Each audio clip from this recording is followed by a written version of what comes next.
I never thought I'd be back here, my knuckles white, as I gripped the steering wheel, staring at the sprawling, silent vineyard that had been the backdrop to my greatest humiliation. The iron gate, ornate and weathered, stood as a silent sentinel, its rust a testament to time's passage. My daughter's voice, crisp and efficient, still echoed from our call this morning. Just take pictures for the listing, sign the papers next week, and it's done, Mom. Clean break. Sarah's tone, honed since William's death 6 months ago, treated me like fragile china. She didn't understand. None of my 3 children, Christopher, Sarah, or Emily, could grasp what this place had cost me. They were too young when it happened, when Daniel, my first love, my everything. I couldn't finish the thought. Even after 25 years, the developer's offer is generous, Mom, Christopher had urged last night, his financial advisor wife nodding beside him. $8 million. Think of the security, your grandchildren's future. Dad would have wanted this, but would he? In our 30 years of marriage after fleeing this place, William rarely spoke of the vineyard. I sometimes wondered if he'd erased it as thoroughly as I'd tried. Except for those quarterly business conferences, golf weekends, or fishing trips. Different excuses, always the same distant look in his eyes when he returned. I stepped out of the car, the California sun warm against the chill in my heart. The gate, which I expected to be locked, swung open with a gentle push. The chain and padlock were mere decoration. My pulse quickened. The gravel drive wasn't choked with weeds as I'd imagined. It was pristine, freshly raked, with tire tracks cutting through. "Hello," I called, my voice lost in the vast Napa Valley quiet. No answer came, but as I walked the quarter-mile to the main house, I noticed more anomalies. The vines were immaculate, heavy with grapes. A modern irrigation system threaded through the rows. New structures dotted the landscape, cottages, a glass-fronted building, none of which I recognized. I nearly turned back, ready to call Christopher or Sarah. But William's voice echoed in my mind, steady as ever. "The only way out is through, my Clara." I pressed forward. Cresting the final rise, I froze. Below me wasn't the derelict vineyard of my nightmares, but a vibrant community. The Tuscan-style villa stood freshly painted, its terracotta roof glowing. A dozen charming cottages encircled it. The old barn, now a workshop, buzzed with activity, its doors open to reveal people inside. A commercial kitchen hummed, and children laughed in a fenced playground. People were everywhere, tending vines, hanging laundry, sharing smiles. A sound escaped me, drawing the attention of a woman directing a forklift loaded with grape crates. She was in her late 50s, with strong features and silver-streaked hair in a messy bun. She froze, then spoke to a young man beside her, who jogged toward the villa. As she approached, I stood rooted. Who was this woman on my land? Had William sold it without telling me? "Mrs. Thorne," she called, her voice warm but cautious. She knew my name. "Clara Thorne." "Yes," I said, my voice thin. "Who are you? What is this place?" She stopped a few feet away, her brown eyes kind yet guarded. "I'm Isabella Rossi. Everyone calls me Bella. I've been waiting for you to come, waiting." I shook my head. "This vineyard's been abandoned for 25 years. Her smile was sad, knowing. "No, Mrs. Thorne, this vineyard has never been abandoned. Not a single day since you left."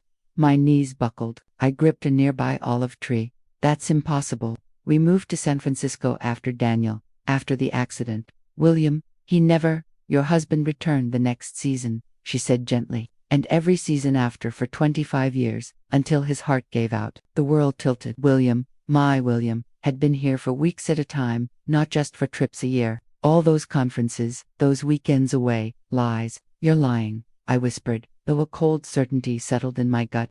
"I wish I were, for your sake. This must be a shock." She gestured to the villa. "Would you like to come inside? There's someone who's been especially looking forward to meeting you." As if summoned, a young woman with Down syndrome, about 20, hurried from the villa. Her too large sun hat bobbed as her radiant smile lit up the courtyard. "Danny's mommy," she called, waving. Danny's mommy came. The name struck like a physical blow. Danny. Only William called our son that. Everyone else used his full name, Daniel. "Sophia, honey, remember what we talked about," Bella said gently. "This is Mrs. Thorne." "Mrs. Thorne," she repeated dutifully, approaching with her hand extended formally. "I'm Sophia. I help with the gardens and the little ones. Mr. William was my best friend. I took her hand automatically, my mind reeling. Nice to meet you, Sophia. Would you like to see Danny's special place? She asked innocently. I put fresh flowers there every Tuesday. Mr. William said flowers make Danny happy in heaven. I couldn't breathe. Danny's special place. Flowers. I looked at Bella, silently pleading for an explanation. William built a memorial, she said softly, by the old reservoir. The words hit me with the force of a physical blow. The reservoir. Not the pressing room, the large, irrigation reservoir where my vibrant 9-year-old son had slipped beneath the surface while playing with his toy sailboat. I had been in the kitchen, frosting his birthday cake, a spaceship with blue icing for the party. That would never happen. William was supposed to be watching him. The place that had shattered me. I can't, I whispered, backing away. I need to go. But Sophia took my hand in her warm, confident one. Don't be scared, Mrs. Thorne. The water is friendly now. It teaches children to swim so they don't go to heaven too early like Danny did. Before I could process her words, I heard an engine. A sleek, black sedan approached, kicking up dust. Christopher had followed me after all. Mom, he called, climbing out. What the hell is going on here? Who are these people? As Bella turned toward my eldest surviving son, her expression changed subtly. Your father's legacy, she said simply. And you must be Christopher. He spoke of you often. My son's face darkened as he took in the scene. This place was supposed to be derelict. Who gave you permission to be here? Sophia stepped slightly behind me, suddenly nervous. Your father did, Bella replied, her voice firm. For the past 25 years. That's impossible, Christopher snapped, stepping protectively between me and this stranger. My father never mentioned any of this, because he promised your mother he wouldn't, Bella replied, with a calmness that made her words land like blows. He kept 2 promises his entire life. To never abandon those in need, and to never hurt Clara with memories of this place. I found my voice, though it sounded distant to my own ears. You said you've been waiting for me. How did you know I'd come? Bella's eyes softened. William knew you would, eventually, after he was gone. She reached into the pocket of her work apron and pulled out a single, old-fashioned key. He left instructions. There are things he wanted you to see. When you were ready. Christopher stepped forward. We're not here for some scavenger hunt. This property is being sold. These people need to be evicted, immediately. I watched as several people in the distance turned toward us, anxiety visible even from afar. A woman clutched her child closer. Christopher, please, I said, finding an unexpected steadiness. Let's at least understand what's happening here. What's happening is trespassing. Mom, we need to call the sheriff. Sophia, still half hidden behind me, spoke up. Mr. Williams said we could stay forever. He promised. Christopher's face tightened. My father has been dead for 6 months, and he didn't own this place alone. My mother owns it jointly.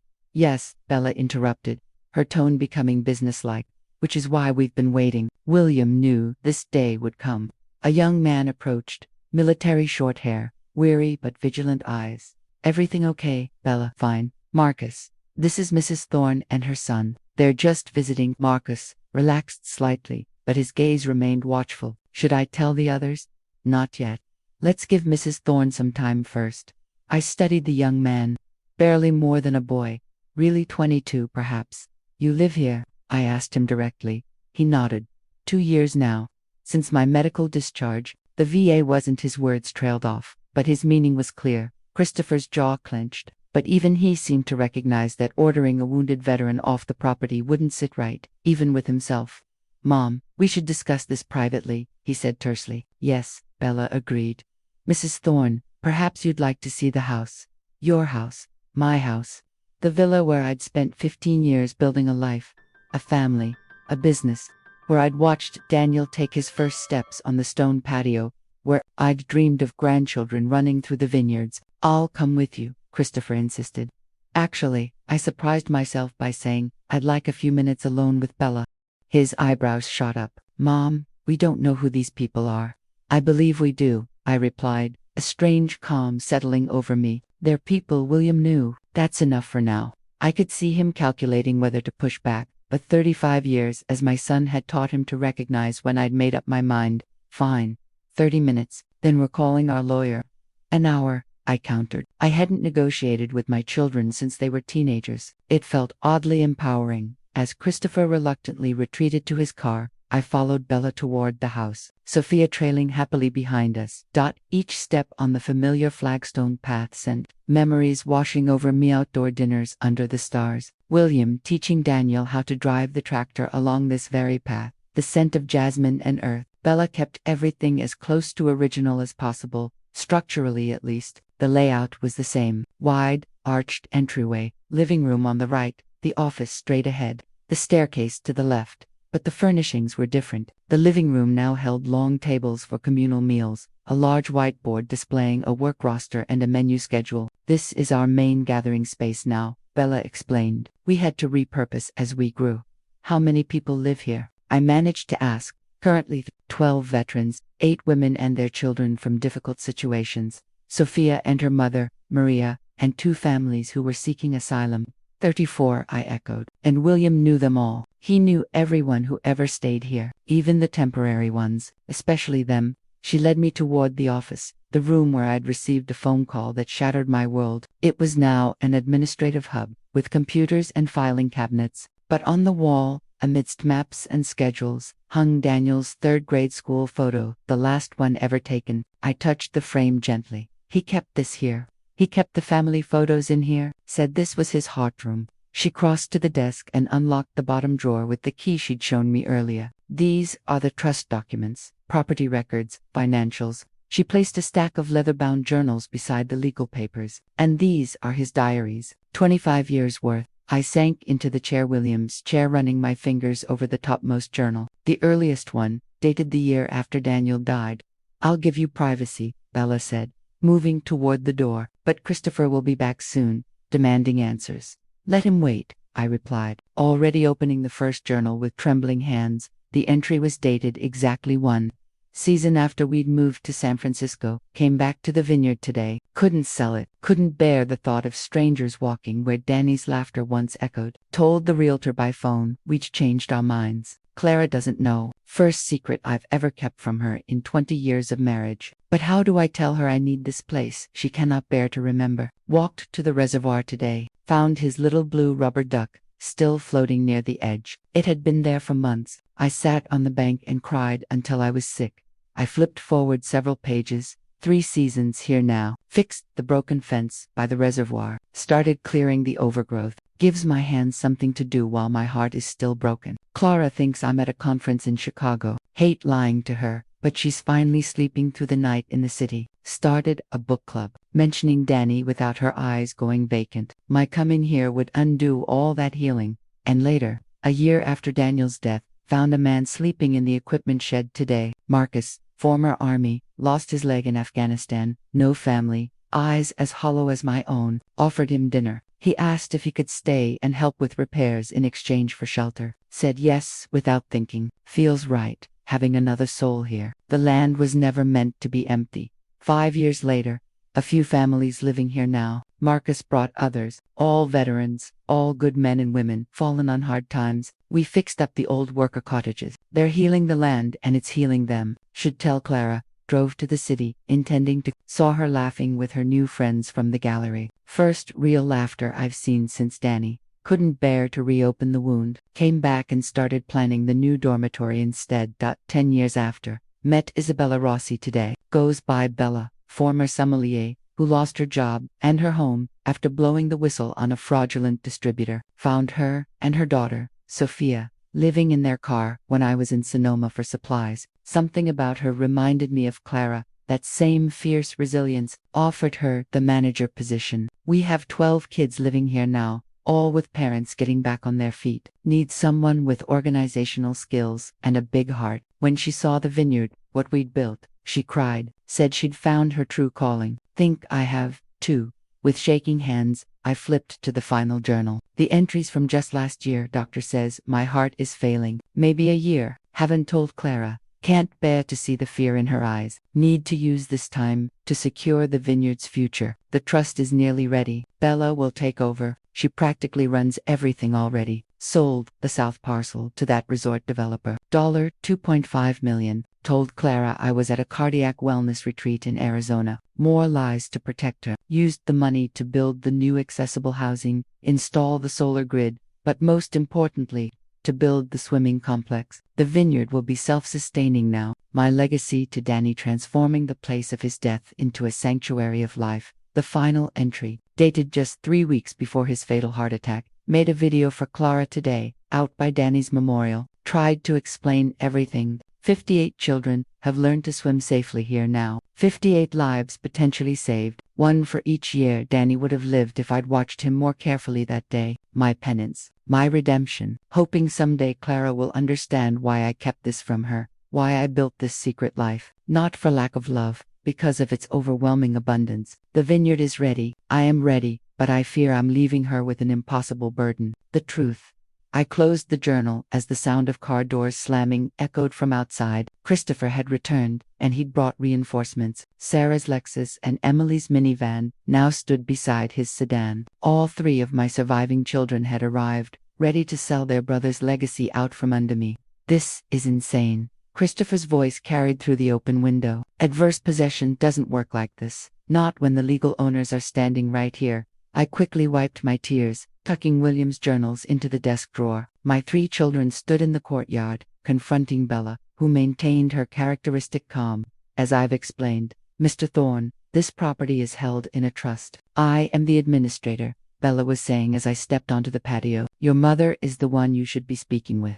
3 heads turned toward me. Sarah rushed forward, her designer heels clicking on the stone. Mom, what have these people been telling you? Are you okay? I'm fine, I said, the steadiness in my voice surprising even me. And they're not these people, Sarah. They're residents of the Thorn Vineyard community. Thorn Vineyard community hasn't existed for 25 years, Christopher retorted. This is just land we own that's apparently been occupied by squatters. Your father's diaries say otherwise, I replied. He's been coming here for 25 years, building something extraordinary. Dad, Emily, my middle child, the gentle one, spoke for the first time. Confusion and hurt evident in her face. Dad was running this place all these years. Not running it, Bella interjected quietly. Creating it, funding it, loving it, and lying about it. Christopher snapped. If what you're saying is true, he lied to all of us for decades. A fair point, one that still stung despite the context I'd gleaned. He did, I acknowledged, to protect me, to preserve Daniel's memory. Danny has been gone 25 years, Sarah said, her voice softening at my obvious distress. We all loved him, Mom. But this, she gestured around, this is a lot. Dad hiding millions of dollars of family assets to fund a secret charity. $2.5 million, to be exact, I said, from the sale of the South parcel last year. Christopher's face darkened. $2.5 million? You're kidding me. I asked Dad for help with the down payment on the new house last spring. He said things were tight with retirement. And my student loans, Emily added softly. He said he wished he could do more. I hadn't known these details. William had handled our finances. Now, I wondered what else I'd missed. I want to see everything, I declared. Before we discuss the future of this place, I need to understand what William built. Mom, the developer's representative is meeting us here tomorrow morning, Christopher protested. $8 million. That's life-changing money for all of us. Your grandchildren's futures.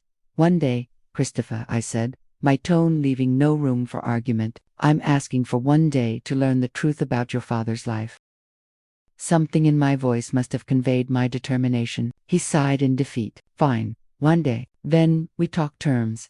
Sarah looked less convinced. I'm calling Mark. He should look at these so-called trust documents. That's your right, I agreed. Emily, will you stay? My middle child, an artist who had always felt things too deeply, nodded, her eyes already taking in the beauty of the place.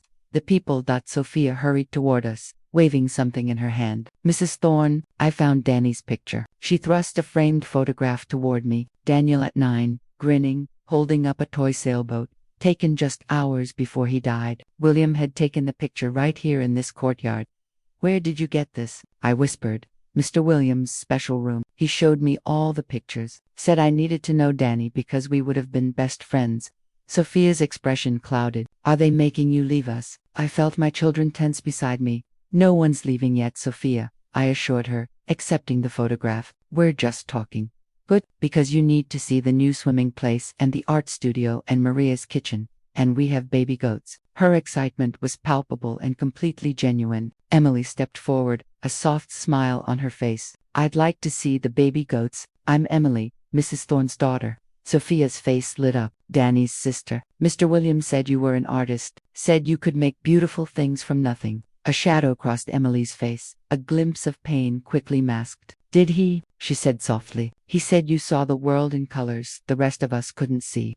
Sophia took Emily's hand and began pulling her toward a path leading behind the cottages. "We have an art shed. I make pottery. Come see." Emily glanced back at me, something vulnerable and questioning in her eyes. "Go," I encouraged her. "I'd like to know what else your father said about you." As they walked away, Christopher shook his head. "Unbelievable. They've got it down to a science. Mom, can't you see what's happening? They're manipulating you. Or perhaps your father left more of himself here than he did in San Francisco." I replied, "I need to see it all. Christopher, you can leave or stay, but I'm not signing anything tomorrow until I know exactly what I'd be destroying."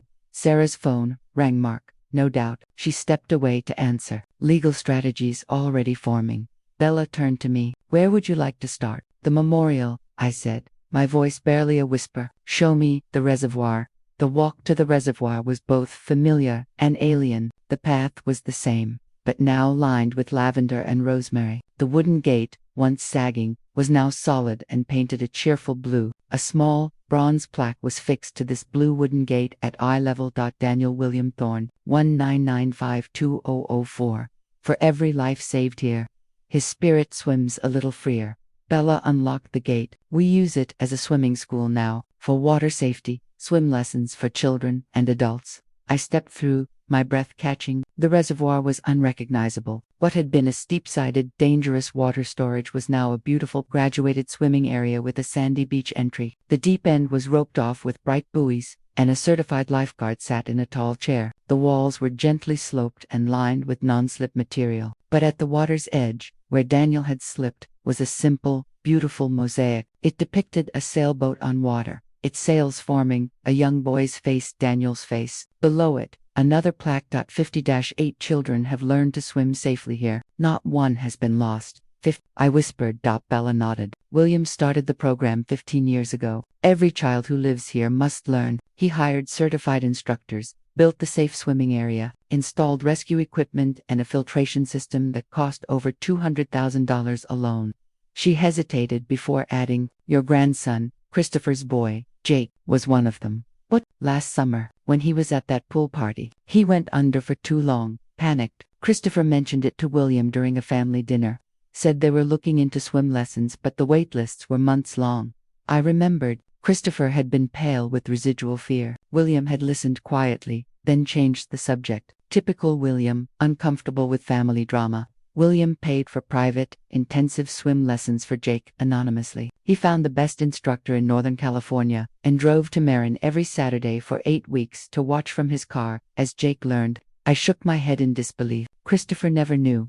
No one knew, except me, because I had to cover the veterans support group. He usually led those Saturdays. Bella smiled sadly. That was William, solving problems from the shadows. Sophia, who had followed us with Emily, approached the mosaic and gently traced the tilework. "Pretty for Danny." "Yes, blue was his favorite. Mr. William told me." Blue had indeed been Daniel's favorite color. His bedroom had been painted sky blue. The toy sailboat in the photograph was blue. The detail made my breath catch. How many other memories of our son had William kept alive while I'd locked mine away? "It's beautiful, Sophia," I managed. "We have swimming lessons now," she said brightly. "I can swim across the whole pool. I'm not scared of the water anymore." I stared at the water, the place I'd demonized for the place where I'd lost everything, except I hadn't lost everything. I'd lost Daniel, a wound that would never heal, but I'd still had William, Christopher, Sarah, and Emily. I'd had a life in San Francisco, a career I loved, grandchildren who brought me joy. Meanwhile, William had been here, transforming our tragedy into something miraculous. While I'd been drowning in grief, he'd been teaching children to swim. Why didn't he tell me? I asked, not expecting an answer. But Bella had one. The first few years, he came to grieve alone, found Marcus in the shed. Then others came. 5 years in, there were over 20 people living here. He wanted to tell you then. He drove all the way to the city with photos, plans. He was going to show you how he was healing by helping others. What happened? He saw you. You were at that gallery opening, surrounded by friends, smiling. He said it was the first time he'd seen you look truly light since Daniel died. He couldn't bear to reopen the wound. He drove back here and drew up plans for the swimming complex instead. Sophia wandered to the water's edge, humming softly. Each time he convinced himself you were ready, something would happen, Bella continued. A panic attack when you saw a child swimming on television, your refusal to go on beach vacations, the nightmares that still came every year on his birthday.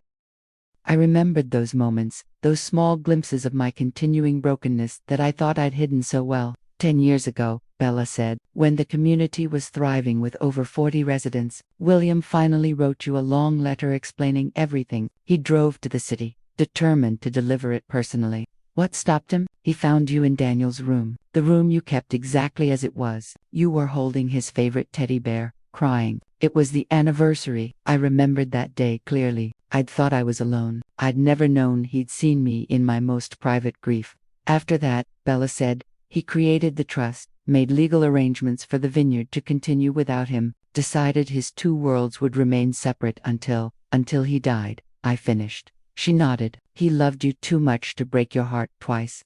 The confrontation with my children that evening in the communal dining hall was tense. Christopher grilled Bella and a few of the residents on the legal and financial intricacies. Sarah took copious notes, her lawyerly mind dissecting every potential vulnerability, but Emily was quiet, helping Sophia and the other residents set the table, her artist's eyes taking in the community, the connections, the palpable sense of purpose.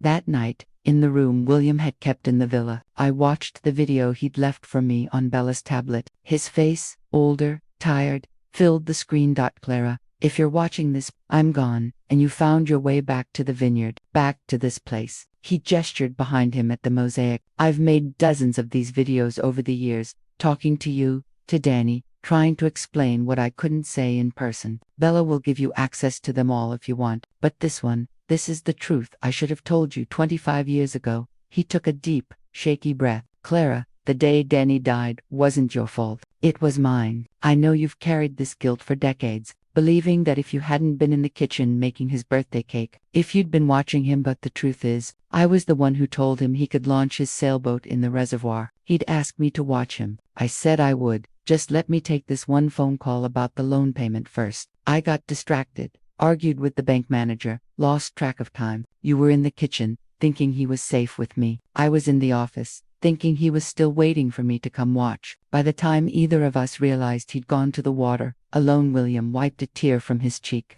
I couldn't tell you then. You were so broken, and I was a coward. Watching you blame yourself was easier than admitting my own failure. As the years passed, it became impossible to confess. How do you tell someone you've let them carry undeserved guilt for a quarter of a century? So instead, I tried to atone, to make Danny's death mean something. Every child taught to swim safely, every veteran given a home, every family sheltered. They're all part of our son's legacy. The boy who loved the water, who was so excited about that damn sailboat. He lives on in this place, Clara, in ways I couldn't explain without revealing my own culpability. I heard a soft sob from behind me and turned to see Emily, her hand over her mouth, tears streaming down her face. Christopher stood rigid, his face a mask of conflict. I don't know if you can forgive me, William continued, for Danny, for the lies, for building this place without you, but I hope someday you'll see that in my broken way, I was trying to honor both our son and you, the woman who taught me that love is an action, not just a feeling. He leaned closer to the camera. The trust will protect the vineyard. The community can continue without me, but it would flourish with your heart guiding it, Clara. If you can find it in yourself to forgive me, to embrace what grew from our greatest loss, there's room for you here, room for all our family, if they choose it. He smiled sadly. I've loved you completely, Clara Thorne, even in my deception, and Danny would be so proud of the lives saved in his name. The screen went dark.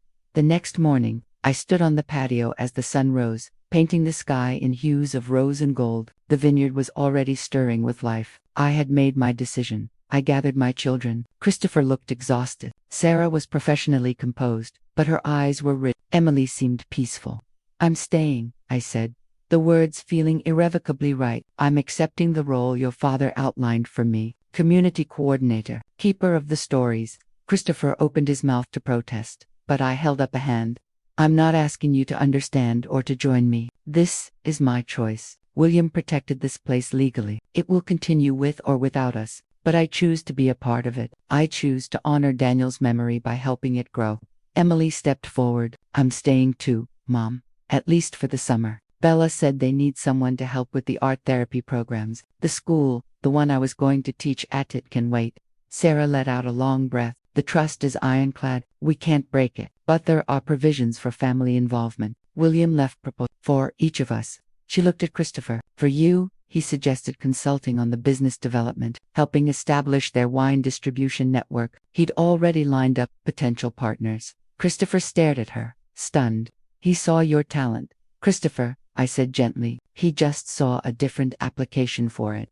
I need to think, he said, running a hand through his hair. I have a family, a business in the city. I know, I said, and whatever you decide, we will respect it.